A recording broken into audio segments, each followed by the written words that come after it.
ఉక్కు ఫ్యాక్టరీని కాపాడింది మేము. ఈయన పోరాడారు. రైతు ఇక్కడ వీడియో చూశారు కదండి.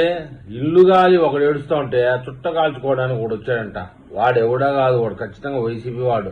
నిన్న ప్రమాదం జరిగిన వెంటనే పోస్టులు అండి, వైసీపీ అఫీషియల్ దాంట్లో గానీ, వైసీపీ సానుభూతి పనులు గానీ పుంకాలుగా పోస్ట్ చేశారండి. ప్రమాదానికి కారణం కూటమినే.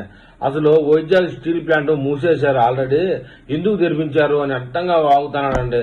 అయితే లోకేష్, పవన్ కళ్యాణ్, మంత్రులు, ఎంపీలు, ఎమ్మెల్యేలు, హోమ్ మినిస్టర్ అందరూ సంఘటనా స్థలాన్ని పరిశీలించి బాధితులకు అండగా నిలబడుతున్నారు. లోకేష్ వెళ్ళినప్పుడు వైసీపీ వాడొకడు వెంటనే డబ్బులు ఇచ్చి వెళ్లిపోండి అంటూ పిచ్చి కూతలకు వస్తూ ఉంటే, నీ పోయిందేందిరా, నీ కొంపలు ఎవరు చావలేదురా అని చెప్పేసి Lokesh Babu face to face అడగడం మనం చూస్తూనే ఉన్నాం కదా వీడియోలో. అలా జరుగుంటే కదరా నీకు బాగా తెలిసేది. డబ్బులు ఇచ్చి చేతులు దులుపుకొని పోయడానికి నేను వైసీపీ వాడిని కాదు, ఐఎమ్ నారా లోకేష్ అని వార్నింగ్ ఇచ్చానండి.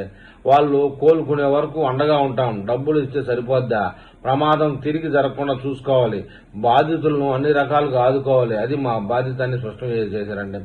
అయితే గుడివాడ అమర్నాథ్ అనే అఫీషియల్ ఫేస్బుక్ లో పోస్ట్ అన్ని వక్రీకరించి పెట్టారండి.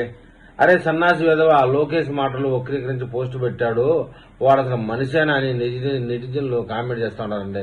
ప్రమాదం జరిగినప్పుడు ఆదుకోవాల్సింది పోయి వైసీపీ వాళ్ళు అబద్దాలు ప్రచారం చేస్తూ విద్వేషాలు రెచ్చగొడతా ఉన్నారు. రేపు జగన్మోహన్ రెడ్డి గారు బాధితులను పరామర్శించడానికి వెళ్తారంటండి. అయితే రాసి పెట్టుకోండి, పైసా ఇవ్వకుండా పైశాచిక మాటలు మాట్లాడతాడు, లేదా రేపు వచ్చేది మనమే, అప్పుడే న్యాయం చేస్తామంటాడు. ఖచ్చితంగా ఇది రిపీట్ అవుద్ది.